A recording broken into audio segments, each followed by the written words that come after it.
Tym Moss. Hey, Wendy Stuart, how are you? How are you doing today? I'm wonderful. How are you? I am great. Would you like to welcome everybody to this show called If These Walls Could Talk? Yes. You know what? I am feeling really good because the weather, I know it's going to plummet again to the 30s. That's what I heard.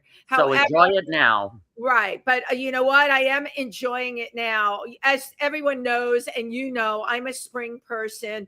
This winter for me, I don't mind sharing it, was freaking brutal.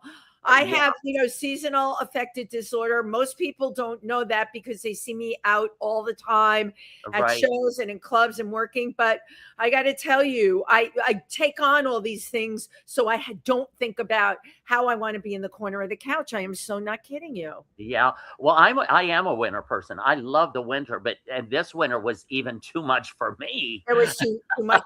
Right. You grew up in the Midwest. Yeah. But oh my God, it was so cold this winter. And then it was like not one, but two blizzards hit us. I know. We were like double blizzard. Right. Like 3 weeks ago, it was -17 with the wind chill. Yeah. And then the last 2 days, yesterday it hit 80 in Central Park.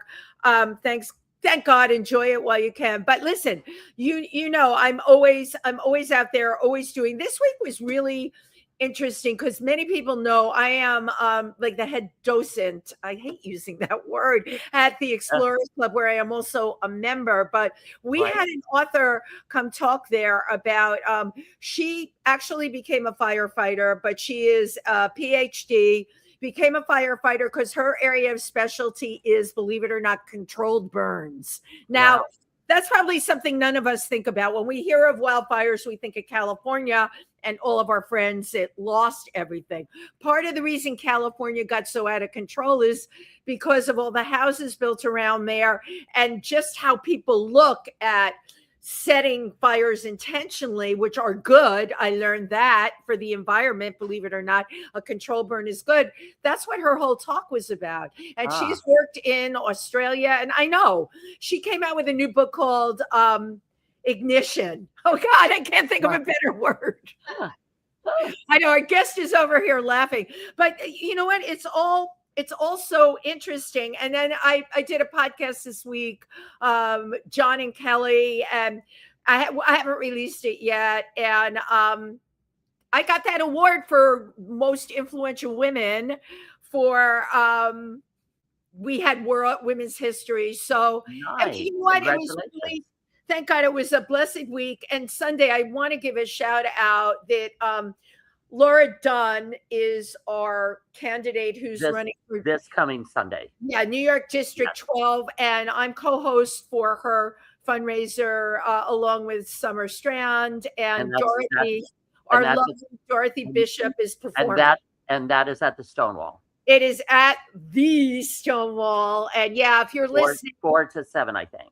It is 4 to 7. Yeah. And I will be there.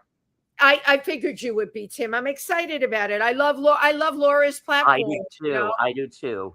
She identifies as a queer woman, and she is out there. And she also, it's her background as a lawyer, a civil rights lawyer, and a victims lawyer. You know, Laura gets down there. She gets her hands dirty. And I have to shout out here that her opponents that she's running against, she's running against tech people, crypto people. Laura raised all the money for her campaign by herself. And Kennedy. Yeah. Well, I didn't even mention him, but I gave right. And I know, right?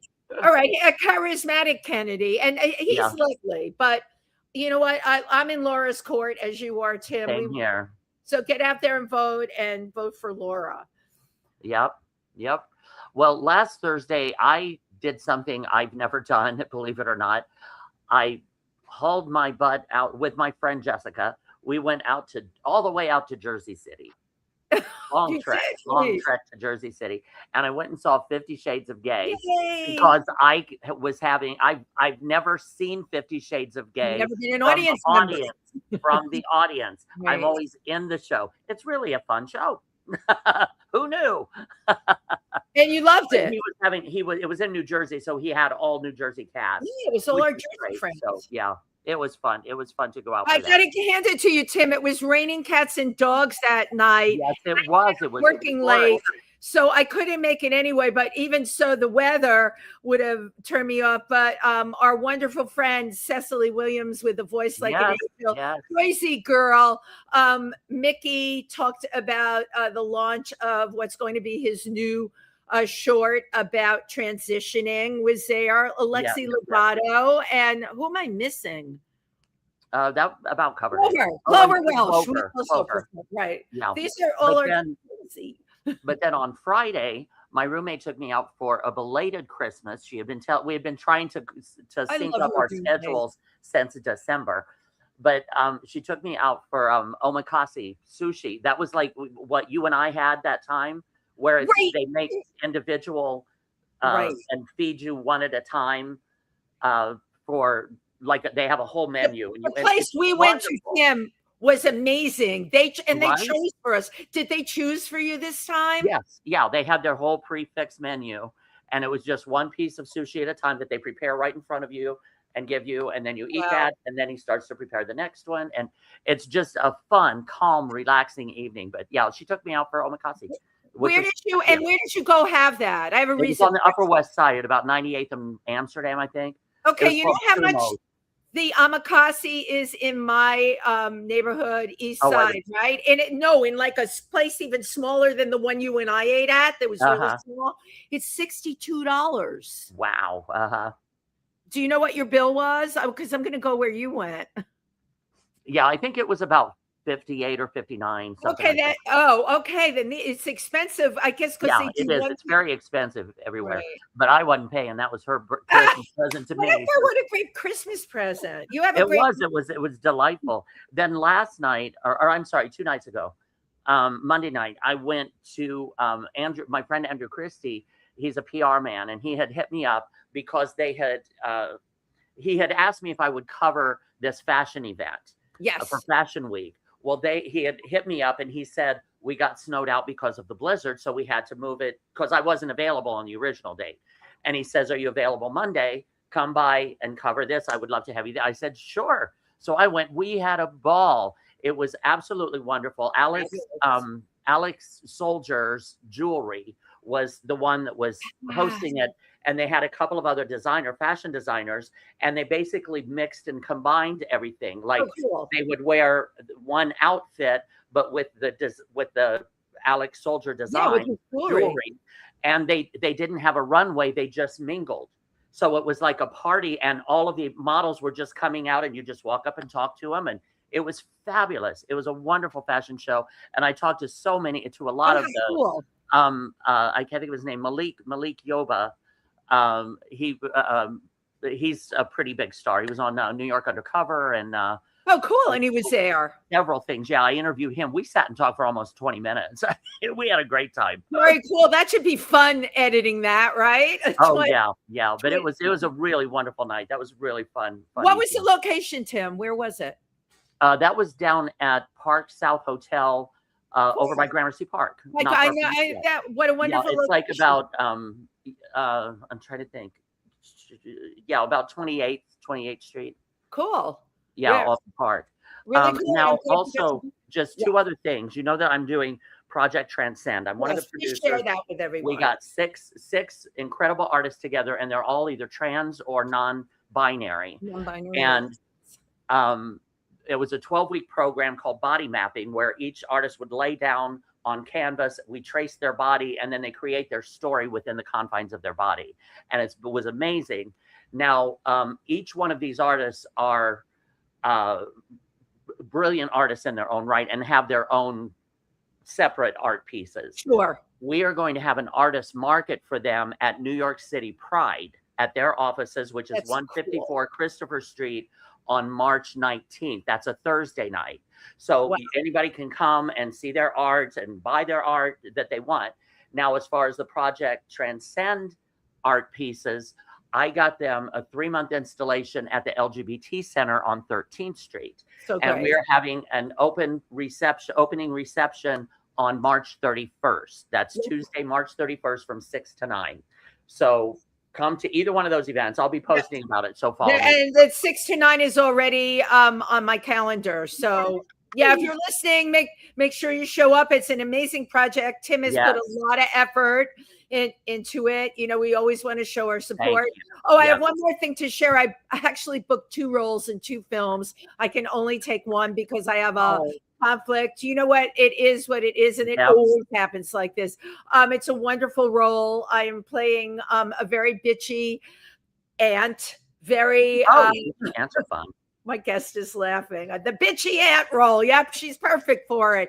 But, I'm shooting at the end of March. I'm excited about that. No, it is not a Netflix film, but everyone knows I'm constantly putting, like, I chant for a Netflix film, right? Because that's going to solve everything for me. 6-week contracts. I'll be in warm places, you know, when the weather is crummy. But until I get that, I'm taking small roles in small independent films. I'm your girl, the bitchy. Yes. So now, one other thing, real quick. 50 Shades of Gay, which I travel throughout. You're traveling with them. I travel with Ike Avelli. It's his show, but the 2 of us have kind of developed it over the years. Yeah. So I travel with him in 50 Shades of Gay, and we're going to be going to San Diego,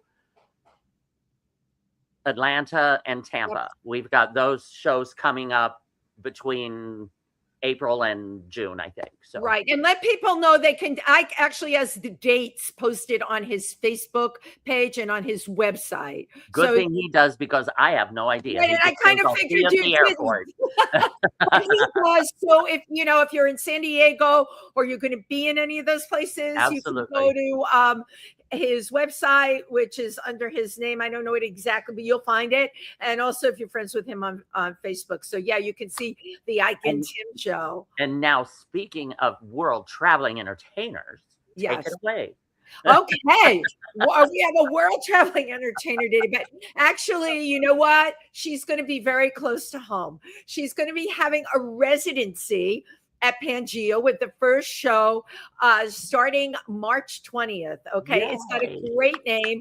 She's a stand-up comedian. The show is called Miss Personality. She was voted by Curve magazine as one of the funniest women in America. I think she's hilarious. Yeah. And there was actually a quote I read about her where she was, found to be as funny as Randy Rainbow. So, I mean, come on. It doesn't get any better than that. Please put your hands together for Mina Hartong. Yay, Mina. I don't know if these walls could talk. Wait, if these walls could talk, what would they say? We're so happy to have you here. My mother had a saying, charity begins at home. I'm here every week with Tim, and I love that you're performing here, that you're going to be doing a residency. We'll have those future dates. But March 20th. Yeah, so March 20th is next week. Oh my God, it's coming fast and furious. I am so lucky to have this home here at Pangea. Thank you. I love it. I love that we're here right now. I can be here, just be around it. Every time I walk in it's great it feels energy. Like home. I feel welcome. Right. I love Steven, all the staff here. They're so good to us. I tell all comedians who do shows here. They take such good care of us.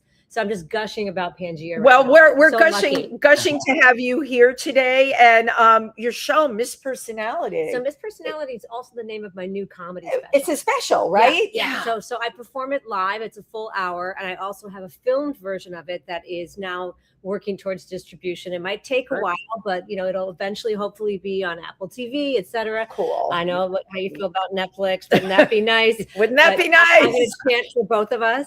Namyo Renge Kyo. Netflix, 5-minute special. Okay. We did it. It's done to the universe. Okay. So I perform it live, and also it's a film version. So next week, 7:00 here at Pangea, March 20th. You can have dinner, come at 6, see the show. Dinner's great. It's a full hour. I sing, I dance. I might give some You dance really good, by the way. When I was perusing through your YouTube, I found that clip of you. She calls it dance like no one's watching. Yeah. And I'm like, you go, girl. Especially for she's Tim. A good dancer. I also have a dance move about all the gay men who've had too few dance lessons and too much dance space. Wrote that one for you.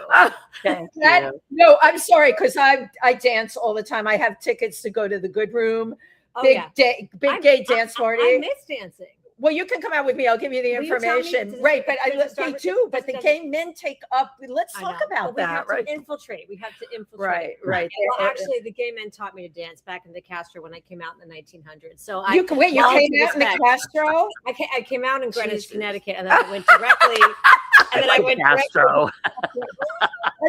I love that you came out in Greenwich. We'll just forget about Greenwich and we'll just let's not talk try about to that. jump on the And- afternoon. Yeah, you may as well go to the top. Go to the top. Right, Tim, on. right? You came Yeah. out before Ellen DeGeneres. You I said. did. Oh my Before I- God, this is like I know. Mina is legend, a legend right in here. Yes, There- I've got the show next Friday. Please come. I Yes. mean, I love performing live in New York. It's my home venue, and I'll have more dates coming up this year. Yeah, Right and, here at the you'll Pangea. of course stay in touch and let us know. You've been doing Absolutely. comedy for over 20 years. I've been doing comedy since the 1990s. Wow. Yeah. Well, But firstly, Mina, I just have to say we are so twinning with our hair, Oh yeah, my Right? God. right? Wait, hold on. I have a piece too. You've got the asymmetrical haircut. Yeah, the going We on. are like we're like twinsies. I know. I love it. Now I feel even more glamorous now that you have. it Mine shaved is so down. I can hide. Yeah. That's what a hairdresser said to me. You have those pieces so you can hide behind them. You I'm like, shouldn't hide any of this that- beautiful. oh, face. you're so sweet. My No, dad that's actually sweet. hates my haircut that's in the show. So come see the show and I'll talk. Okay. Oh my God. Oh yeah, you So absolutely. now, so 20 years in comedy. Yeah. Back to that. Yeah. Okay. Early 90s. So 30-ish years in comedy and then a 20-year hiatus to teach public schools. So I was a theater Right. teacher here in Yeah. the public schools in New York City. Which schools? Oh gosh, they're all just numbers, you know. Yeah, like- I know. I went to public Right. school. in New Okay, York. so I'm a like New I York was in girl. Park Slope, Brooklyn, then in Oh, Flushing wow. and Queens. So mostly Brooklyn and Queens. And then Uh-huh. I also in Connecticut for a while, but always public school theater kids. I love it. You know, Right. and it was great, but you know, when I got to be, you know, a certain age, Yes, that's what we I was say. like, you know, I can't pursue the comedy full time and also do the teaching. It was just too Yeah. much to do Yeah. shows till 11 Right. and then wake up and face, you know, 400 kids a week. So I with a made, lesson plan. I mean, the teaching gig is a good, solid income. yes, Absolutely. It's good security, yes, but it is. It is definitely job security, you know, health and. But you were public school is 5 days a week. Like the private school teachers are not 5 days a week. They don't make as much, but it's still a paid Yeah, gig. they still work them hard though. You know, like what I Right. found out is that teaching is the job. It's not a day job. Right. Right. Right. So It I is. was coaching my high school students to get ready for their college auditions, and I had this moment. I'm not a mom. I'm an aunt, like you. Yeah. Auntie. Sometimes bitchy, sometimes not. Depends on the Right. day. Yeah. But anyway, I was coaching this kid for their auditions, a student I'm still in touch with, and I thought, what about my dream? So I made a big pivot Good for in you. January of 2020. Who knew? Oh my God. Yes, it hasn't been that long, And right? the next thing I know, right. I'm doing Zoom shows during the pandemic. Yes, we all did.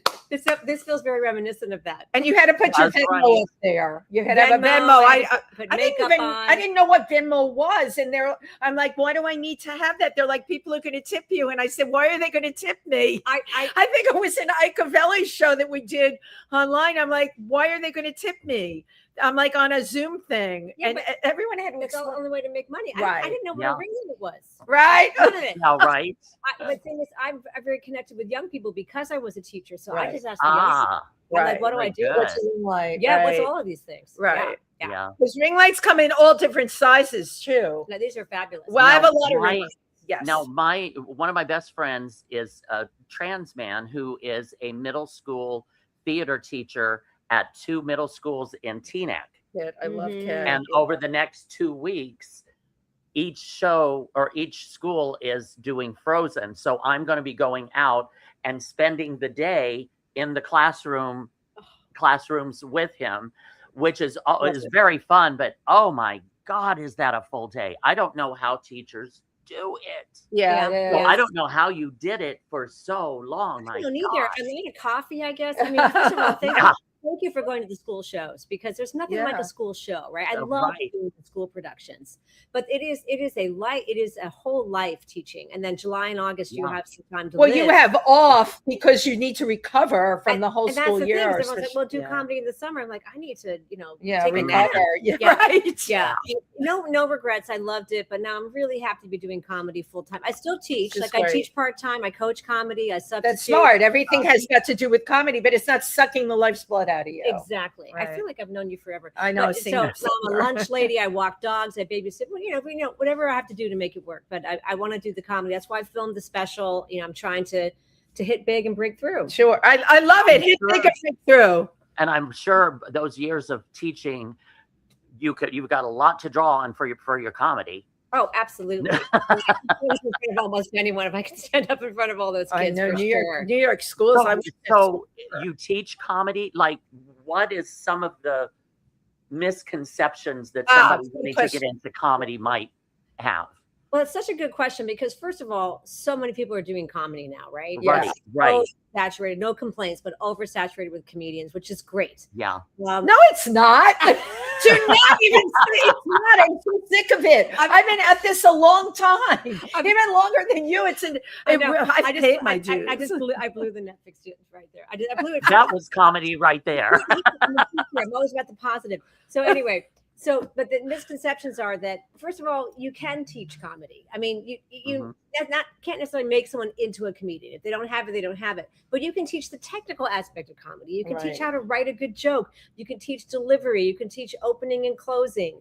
There are a lot of skills. There's technical skills. Hosting, very technical skill. But see, it seems like so many follow the same pattern over and over and over again. So many of them do. And we don't have like a Sam Kinison or like people who just come out of left field with these hysterical breakthrough styles. What's his name? He was on the Suitcase, the Deal or No Deal. Howie Mandel. Right. When he first started, he was hysterical. Right. So to play devil's advocate here, thank you, because there is a lot of truth in what you're saying. So a lot of truth in what Tim's saying. I actually met Robin Williams. Oh, wow. Right. But the comedians that Tim's talking about and like a Robin Williams, trust me, I took a comedy course called the Steve Rosenfeld Comedy Experience.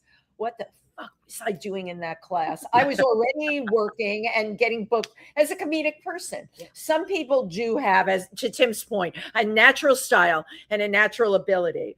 Yeah. But to your point, I really think for people that go into acting, learning those comedy techniques is invaluable because they get a role that they may not know what to do with. They can certainly pull from that. So there's something to be said on both ends. I mean, there's so many things to say about it because I'm from the theater, right? So I came into comedy from a background. Of so course. I like a Lily Tomlin or characters or yes, all of that.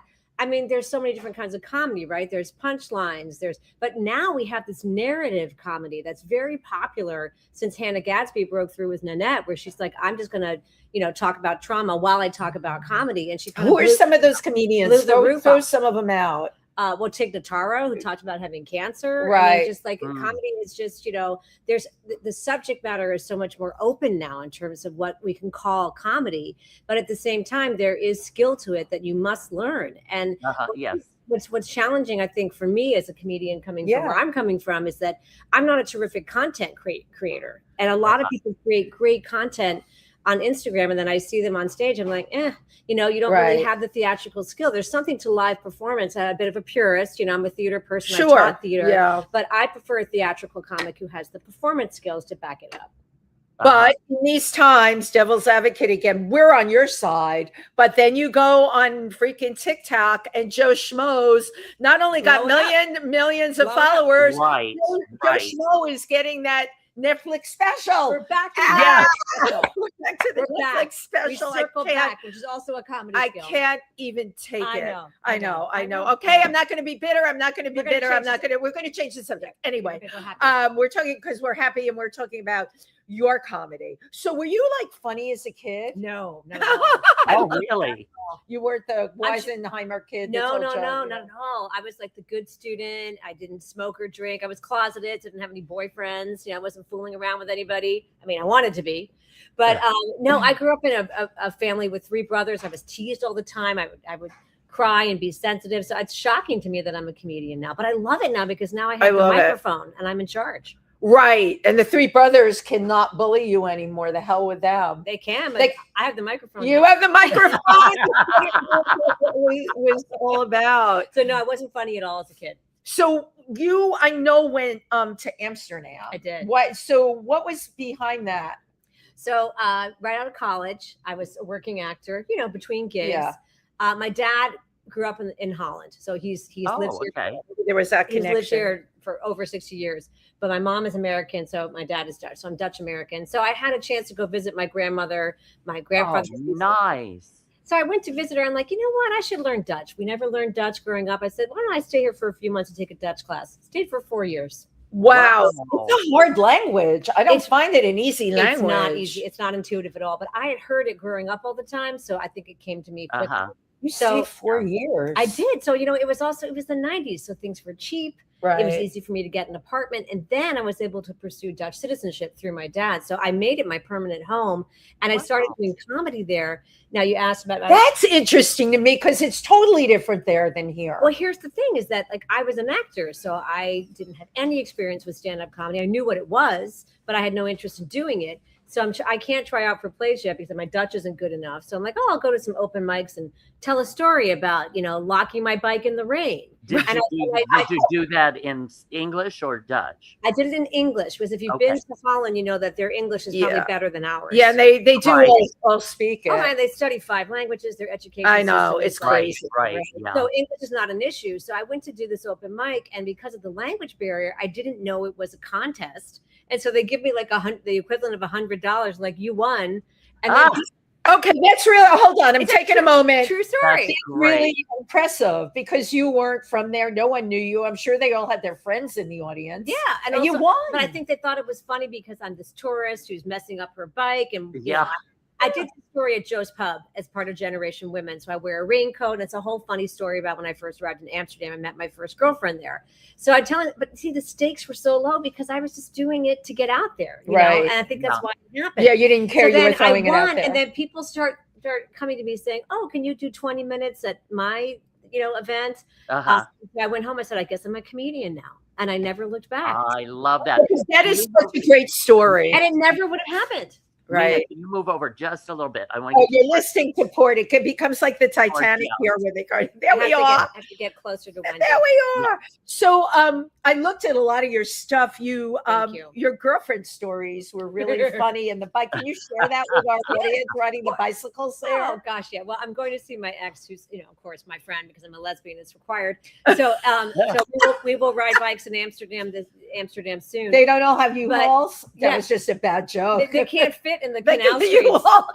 The streets I'm sorry, that was such a low joke. No, it's an oldie but goodie. It is an oldie but goodie.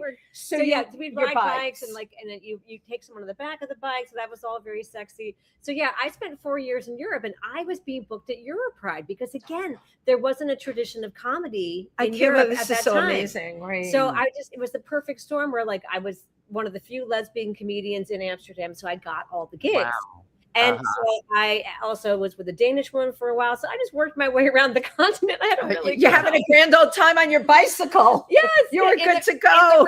In the rain. With the ladies. I came out in Greenwich, Connecticut, which was very traumatic at the time, early 90s.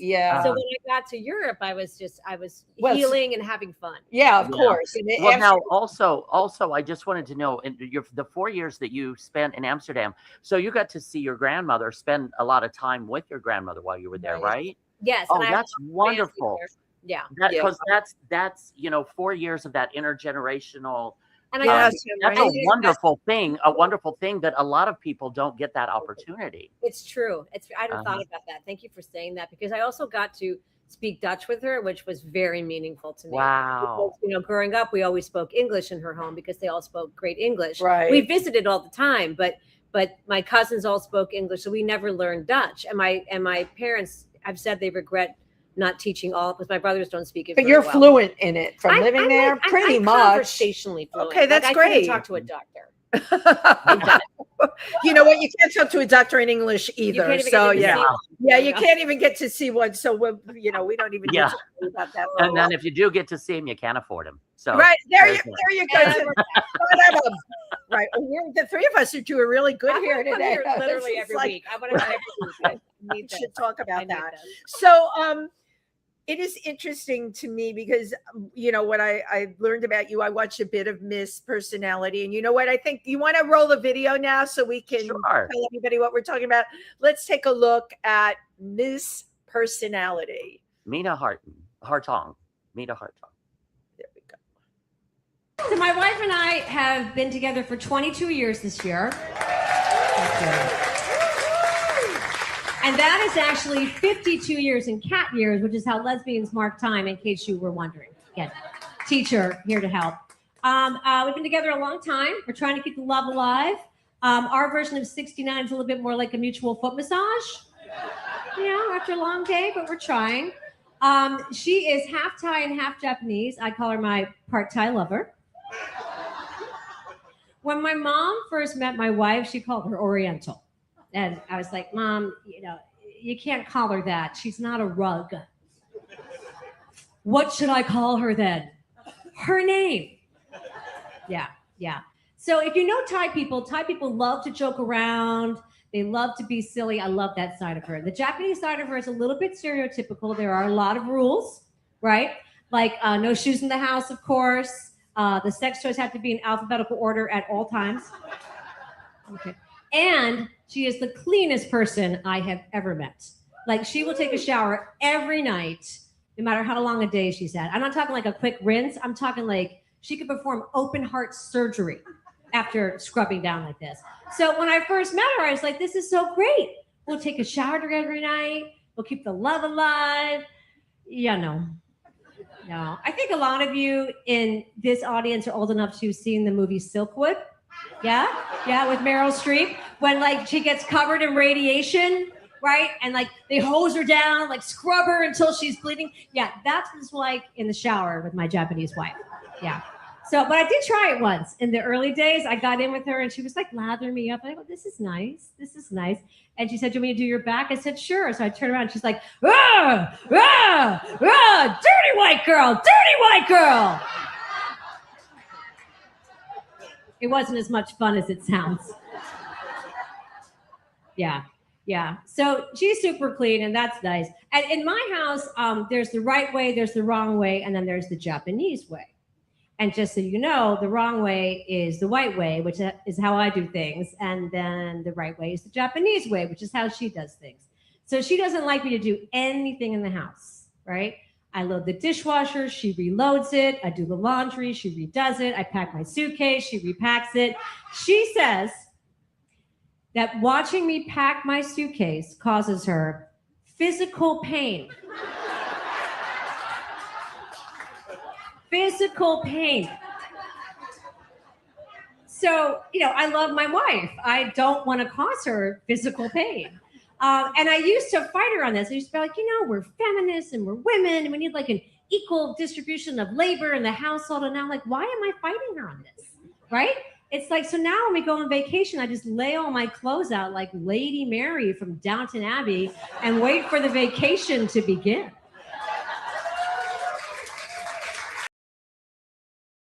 Thank you for playing that. Oh, yeah.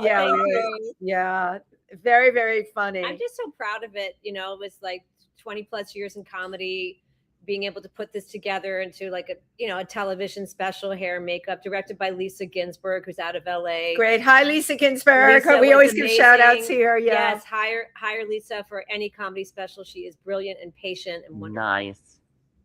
No, who were some of your inspirations? Like, do you like Kate Clinton or? I love Kate Clinton. Yeah, I think she's great. Yeah, I mean, all that group, because I was a baby comic in Provincetown in the early 2000s.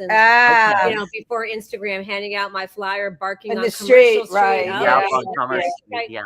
I think that's a good skill also to have. So Kate was there, Michelle Ballin, who you all know from New York. Yeah. Maggie Casella, Leah Delaria, Karen Williams. What about Mo? I love Mo. Do you remember the Kathy and Mo show? Of course. Yeah. Amazing. And as a kid, I loved Lucille Ball. I still love to watch her. Lily Tomlin. I was a huge fan of Robin Williams. I miss him every day. Amazing. So those are all ins. And Whoopi Goldberg, of course. I hear her show is coming back to Lincoln Center. They're reviving amazing show. Yeah. So many female comics are inspirational. Women are funny. women are funny. And okay, I'm going to say this. I loved Robin Williams, but do you think that women in general are funnier than men because of how we see things? It's honest and it's more vulnerable. No, and it's a great question. I don't know if we're funnier as much as I think that we connect with our audience. Interesting. Better. I think there are more women comedians who can connect more immediately to their audience because they are also in an other group or an oppressed group, or they, anyone who's living sort of outside of that margin, I think can connect more immediately. Right. Yeah. Even though we're very funny too. Yeah. Yeah. One lesbian comedian that I interviewed years ago that I just absolutely adore is Vicky Shaw from Texas. Yes. Well, Vicky works with Olivia Cruises, where I work as well. And nice.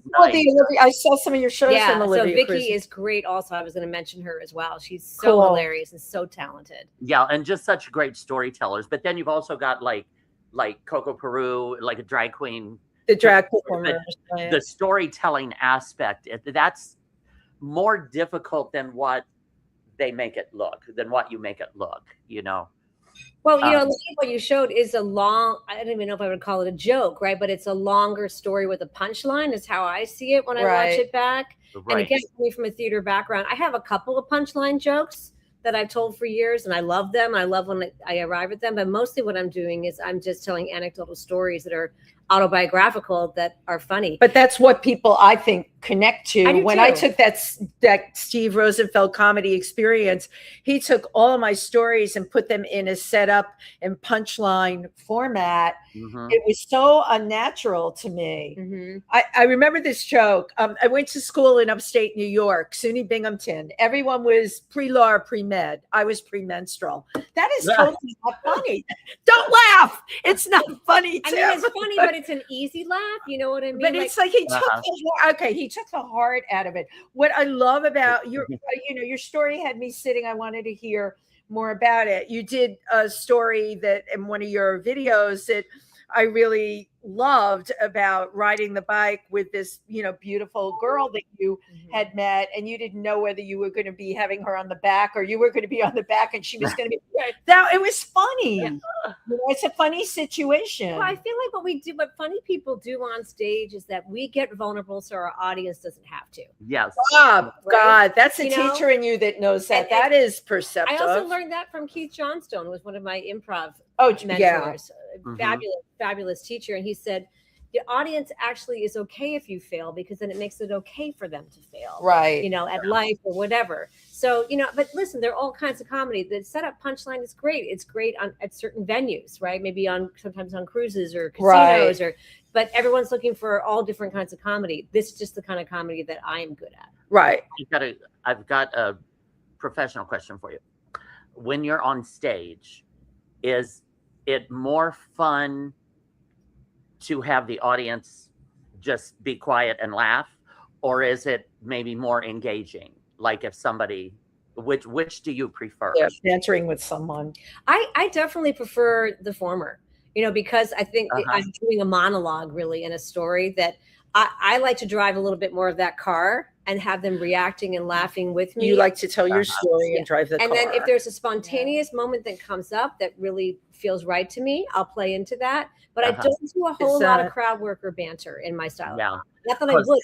That is almost like a different type of comedy. You've really got to be on your toes. Some people do only that. Like Jason Stewart does pretty much terrific crowd work. Well, David Mills does perception and storytelling. He's had a residency here too. But when I went to see him at Red Eye, he got going with somebody in the audience and it was hilarious.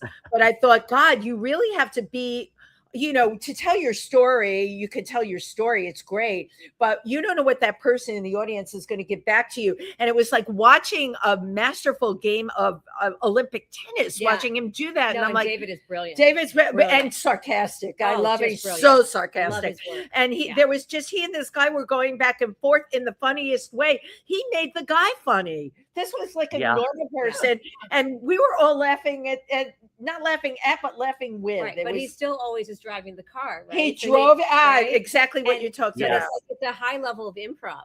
Right. It's right. I'd like to get better at it. Yeah. There was a comedian, oh my God, back in like the 80s to 90s that did only crowd work or all crowd work. And she had one name. All I can think is Poppy. It's not Poppy. Shit. It's going to drive me nuts. Paula Poundstone then, but she I does, love Paula. I love Paula. She Yeah. does material too, but she does. Right. No, it was before Paula, I think. Yeah. I think that's the hardest. Pudgy. It was Pudgy. What happened to Pudgy? I don't know that. I have to look up that work. Tim, what the heck happened to Pudgy? Hysterical. She would talk to all these people in the audience, and by the end of the show, she would go back and recap this one, and this. Like, just remarkable talent. I think with that improv. Yeah. Wow. Yeah, I'm wondering, one of the things I really wanted to ask you, and again, I like hosting and I like introducing comics. I love doing this kind of thing. I shied away from regular stand-up like what you did, like an hour on that stage. I had a number of bad experiences at mostly male-dominated shows, at the Comic Strip, at the Duplex, at Stand Up New York. And the audience was very drunk. I was put on late. And the males, it was almost like, tell us about your tits. They didn't say that, but it was somewhat implied. Did you ever experience that kind of thing with that? Yeah. How did you deal with it? I started pivoting and producing my own work. I didn't spend a lot of time there. You didn't spend it. Yeah. I didn't like it. It was the comedy. Yeah. The comedy was very male dominated for. Yes. So that's also why I produce shows, because I want to put women on stage. And I also work with this great group here called the Women's Comedy Collective, and that's what they do as well. Right. Because they're looking for these safe spaces, and also they're looking for stage time. Right. You can't get better without stage time. But I definitely experienced that. And I've been there and I know what that's like. And I still, I follow so much comedy and I still see not much anymore. It's getting better. But I still see these shows where it's like all these men and one woman. I'm like, what world are you living in? But they are, a lot of them are that. And I'm going to be crude. A lot of the jokes are dick jokes. They're not funny. Well, that's why I tell my vagina joke. Because I'm right. What do they say when they go low? Vagina. When they go low, we go lower. Literally. Is it lower though? Oh my God. Is it lower? She's thinking out. But no, I can totally relate to that. It is true about the business. It's a very male-dominated business. Yeah, and we're like the clowns of the acting world. We don't have a union. We're just like, doing some jokes for drinks, maybe $20. So now, do you ever use like props or costuming? I was going to say, because that's bringing the theater and comedy. To blending the two, I don't want to give too much away for the show, because we want people to come to this show and see it. But I do use some props in the show, and that's why I started doing the singing and dancing as well. And I'm not a good singer, but I do parody, and I do parody dancing as well, because I want to bring my theater experience in there. Right, absolutely. Trina Turk is my favorite designer. And so that's we love Trina Turk. Me too. Oh yeah, she's got good taste. I just got back from Palm Springs, so like you did. Oh, I love Palm Springs. And so I'm wearing one of her pieces in the special. She did not loan it to me because I'm not famous enough. You paid for it. You paid for it. Yeah, I rented it from the runway. You rented it. You rented it. You didn't fly it out and out. Maybe you can get it online used. Yeah, but Trina liked it. She liked it on Instagram. So there you go. So there we go. But yeah, so I don't do costumes per se, but I do love Tim to dress up on stage. That's also the super girl in me. I when I do my 1 hour show here, of course, I will be, and I like a cabaret room. I love. You want to be beautiful. And my first gig was Don't Tell Mamas. Okay. So that's Sidney Meyer. Oh my God! And he just did. That was actually my first. Yeah. That was actually my first cabaret room. Was it? Don't you love that room? Yeah. Oh yeah. And you did Joe's Pub. I did. That was the story I did about Amsterdam. Right. Yeah. But I have to do this show at Joe's Pub. So Joe's Pub, if you're listening. Okay. So it's on the list. This is really exciting. So did you have like anyone that you met in an audience that was just really awful and you had it out with on stage? I did not. You've been lucky. Yeah. And I'm selective about where I work. Right. Which is probably why I don't work as much as I could. Well, and that brings me to my next question. I've interviewed gay comedians. I've interviewed trans comedians. Do you find it at all limiting to describe yourself as a lesbian comedian? Do you find it's limiting? Oh. And that's interesting you bring that up, because one of the stories I tell in my special is that when I first started doing producer on a small show, like a 15-minute spot, right? And he pulled me aside and he said, you're really funny and you've got a great, charming persona, but you shouldn't do so much gay material. And there was a comic of color, a man of color, who had just done his whole set about that. Being black. Yeah. And in this case, black. So I was like, huh. And so I just sort of ignored that and kept going. Right. Now, would I work more? Maybe. I mean, now not so much. I think now it doesn't matter as much, but in the 90s, maybe. Right. We know that wonderful Netflix that Paige Hurwitz produced about the out comedians. Oh, yeah. Yes. And they talk about that. Suzanne Westenhofer talks about that, about how they would have gotten more work if they had stayed closeted. And that's a choice that people made at that time. But for me, my material is so personal.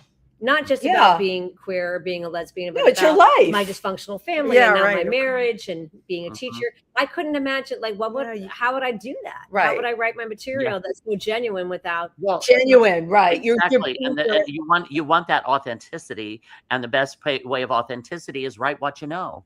Well, and then exactly. And people are now catching up, right? We use the word life, and people used to wince and be uncomfortable, and now they're like, it's nothing. So I feel like the comedy community has caught up to me. Do you find though, when you get out of town, and I've asked Tim and Ike this when they take 50 Shades of Gay on the road. We're all in New York here, and we're used to hearing my wife, or same-sex marriage and all of that. I do wonder, and especially now with the way things have gone, if there's any difference when you go on the road and how people react. If you're like I was going to say Peoria, Illinois. I don't know why I simpled that out, but not on the coast, right? Not right, on LA, right. Yeah, definitely. I mean, in your title, it's gays in the title, right? Right. I was just going to say it's kind of there and kind of expected. This personality is not necessarily. We don't know what we're getting. So Billy, Bob, and Jethro think they're going to a comedy show about some girl named Miss Personality, some cute girl with a semi-short haircut. Right. Yeah. She looks cute, but so got a good personality. And I hope so. But that's why I named it that. But what I do when I am on the road, I do sometimes open with being a teacher. So I sort of try to make that wider connection with the audience. And I would sort of open with talking about coming out in Greenwich, Connecticut. So I sort of like bring them in, and then you see that you can be comfortable and safe with me. Let's talk about that I'm gay. Right. So I might change the order of things. That's interesting. Did you start doing that though because of the times we're in now? I've been doing it for a while. You have been doing it for a while. And that would work. That's a good way of progression of events and get them on the side. So is your family, your parents, would they be behind you doing this comedy career? No, not at all. Because you left your fallback position, which is teaching. Yeah, what, right. Out of your mind? I mean, my mom likes being in the show. She's a big part of the show. Of course. So I think she always says, if it weren't for me, you wouldn't have any material. So there's that. I think my dad, he's not happy about it because I had this teaching job and he hoped I'd become a principal or whatever. And what I said to him is, I said, if I wanted to do that, I would have done that. I'm a pretty determined person. You seem like you are. I'm going after my second act of comedy in my 50s. So I've either got to be crazy or very determined. So, no, he's not too pleased about it, but he doesn't really have a vote anymore because because it's your life. And I'm in my 50s. So exactly. Now, tell us about your wife. Oh, so Pia. Well, she is a blast. She is such a good sense of humor. You say who was a funny kid growing up? She was the funny one. That's yeah. So she has a much better sense of humor about herself than I do. And she's so willing to be in the show. And now people say to her after the show when we go on Olivia cruises together or go on tour if she's there, they're like, wow, you're such a good sport for being in the show. She thinks it's hilarious. And now we're at the point where we're writing material together. Oh, nice. Pia is very reserved. She works in the visual arts and the architectural field. But she loves to, to joke around. Yeah. And she's very supportive of it because what we're doing is nice at this age to be pivoting into like a, full-time performance. It's so funny. She keeps saying at this age, it's an age I'm never going to see. ever again that I left behind decades ago at this age. You're too much. The one thing Tim and I believe in as talent is talent. And well, I've had people on this show in their 80s that are working all the time. Mm-hmm. And we love putting that out there because that's all it should be. But that brings me, it's a segue to my next question. You mentioned when we were watching your video, your Miss Personality, and you were like, the part of the audience didn't get the Silkwood joke because they were too young. Mm-hmm. How do you as a performer tailor your comedy? Because I've lived through decades.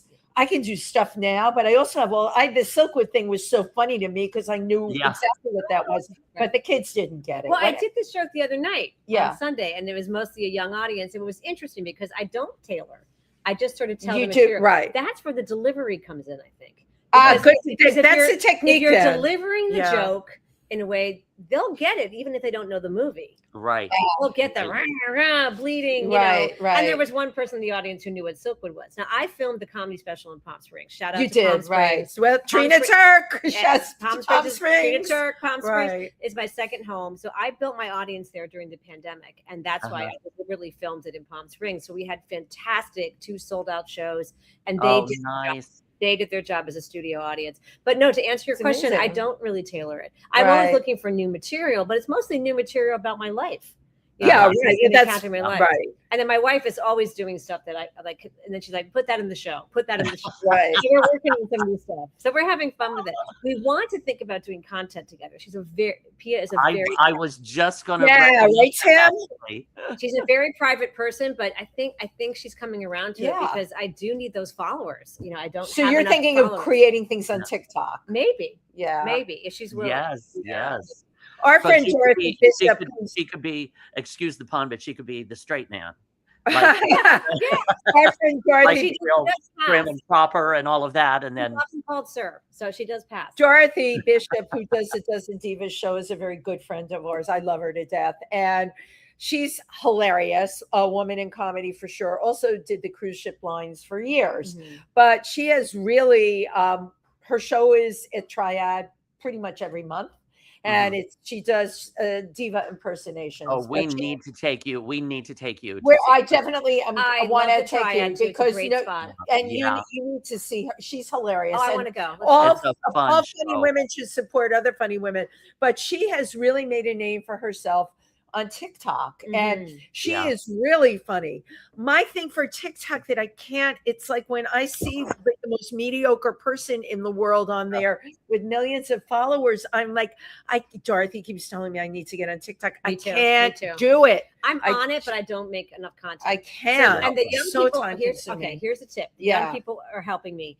You can film yourself for 10 minutes on TikTok. You can just do and you can stop and start. So you can have your little clips. Right. That was a trick that I learned because, you know, this whole thing of like having to get in makeup and hair. And then the young people are like, just film yourself as is. I'm like, really? Yeah, no, that's, I think that's what, chip clip for my neck. What do you call it? A chip clip? That I need a chip clip. I had a soap opera actress who strangled me when we were in pictures together. I'm like, what are you doing? She says, I'm making you look 30 years younger than you are. With duct tape. I need a drag queen to help me with the duct tape. I mean, they have face tape that you can use now. That TikTok right now. That's the thing. We should not be intimidated. We could give tips. We could. This is our TikTok. Now, before we go to some of the viewers, the comments, I want to get a picture of us because it's clear. Yeah. Definitely. We have to do it now when we're on air. Otherwise, it's blurry. We try to do it afterward. Yeah, everybody can do everything. I'm just going to smile. Okay. So ready? In 3, 2, 1. And then what I'm going to do is when the preview moves out, we'll do one more, and then we'll read some of the comments from the viewers. Ready? In 3, 2, 1. Cool. Tim, did I blink? Right. Ready? Okay, wait. Okay, we're going to do one here. I love this. We got to go high. She's got to go high so that we look My niece taught me this. This is the over 30 angle. Yeah. Yes, absolutely. Lizzie, my beautiful niece. Okay, here we go. This is fabulous. Good. Okay. Oh, we have comments. Richard Skipper, our dear friend Richard Skipper. We love Richard Skipper. Yay! I've got actually on down towards the end. Richard says, well, he has a couple things. He said, Pudgy and I headlined together in Atlantic City. She passed away years ago. And then he says, Mina and I met on a plane last year. Oh, yeah. Richard, you have to have her on your show. She's hilarious. And he says, I love Dorothy Best show. Yes. So we all, the four of us need to go, like you, me, your wife, and you, and Wendy. Let's all go see Dorothy together. Yes. Yeah, we will. That's a plan. Okay. So Rose Trentman said, looking forward to meeting Laura. Laura Dunya on Sunday for her show. campaign. If you want to come, we'd love to see you. Wonderful. Kay Hines. Hello, Kay. Kay, hi. Beautiful people. Okay. Rose said a bitchy aunt like Aunt Agnes, the bitchy aunt of Steve Harvey. There you go. Thank you. That's a good prototype for Aunts me are to very have. important. And they can be Deandra says, great. Thumbs up. And yep, there we go. So thank you, everybody, for the comments and for tuning in. We do appreciate that. Yes, we love them. Yeah. What did you want to mention? I forgot to mention just a shout out to Rehoboth Beach. Oh, we love Rehoboth Beach. Because, and there I am with my Instagram. So follow me. I'm holding it up. Follow everybody on this YouTube. We all need followers, friends. Yes. Okay, so I'm doing a wonderful gig called Women's Fest. It's a whole weekend that they do in Rehoboth Beach, sponsored by Olivia. April 9th and 10th, and I can't wait to see everybody down in Rehoboth. Wow, it's gonna be a lot of fun. This is great, and I love your card. Is that at the center, or where is that? Where it's at the Rehoboth Convention Center, but it's part of Women's Fest in Rehoboth Beach, Delaware. So it's their annual Women's. Nice. I'm very excited. Good for very excited to get down there. Well, and then now, old lady business card, and it's big because then I can read it. No, I loved it. She gave and it's on both sides in case you can read. I could read that too, and also in a dim restaurant, I could probably still read that. Yeah, this is great. Thank you. Just trying to get more followers. Look at this. Look at my notes. It's my notes size. It's not all that different. Oh, this is exactly. Can I hold this up? Yes. This is what my set list looks like. Also, yeah. Good. I feel so at home here. We're so impaired. People have no idea we're impaired. Now, speaking of followers, how can people find out more about Mina Hartong? Okay, thank you. Thank you for asking that. So the biggest thing you can do to help me out is follow me on Instagram or TikTok, because that is where comedy club bookers look. Facebook, as much as I love a good Facebook, it doesn't help me get into comedy clubs. So I want to tour this show. It's a great show, Miss Personality. I've done it in New York. I do it in LA. You did it in Palm Springs. But I want to go to Illinois. Right. You know? And exactly. So yeah, please, Instagram and TikTok really help comedians. Well, Instagram, it's backwards. It's Hartong Mina. Yes, and I have to change that. I need to ask a young person. But ask a young person. I know, but I will say this, Tim. If you type in Mina Hartong on Instagram, you'll still see there. Yeah. Okay. And also on YouTube, and go to Mina, and also go to minahartong.com. Yes, I have. Thank you. I have a brand new website that I'm very proud of as well. Yeah, by the way, it's a very good website. Oh, good. It's navigationable, and you can digest the material. The color choices are easily readable. Well, if you need a website, ask me, because I can get you to my designer. She did a wonderful job. It's a beautiful website. Yeah, it's a really great. And I try to always hire women. That's my thing. I love that. Good. We all got to stick together. When are you going back to Palm Springs? Probably this fall. Okay, I need to turn you on to Alexis Hunter if you haven't met her yet. Do you know her? Familiar name. Yeah, she's very big in Palm Springs. She's been on the show. She was the partner of Joy Lansing, and she wrote a book about Joy Lansing that she's working on. And she is, her thing though, that was many years ago. She's an amazing jewelry designer. And where I'm going with this is, you do live performing. You can, I'm sure she would lend you things to wear. She sends me things from my bed. She's great. Alexis Hunter, great. I will check her out. Shout out to Alexis Hunter. We love her. We love everybody who tuned in today. Thank you for being here. We will be back, of course, next week. Be there or be square. And please catch my other show tonight, TriVersity Talk. I have on a sapphic writer, Patricia Grayhall, out of Seattle, with her 5th book, which is great. We girls got to stick together. And when I say we girls, Tim, I mean you too. That's right. Tim's girl. Girl. Girl. Thank you, everybody. Bye-bye.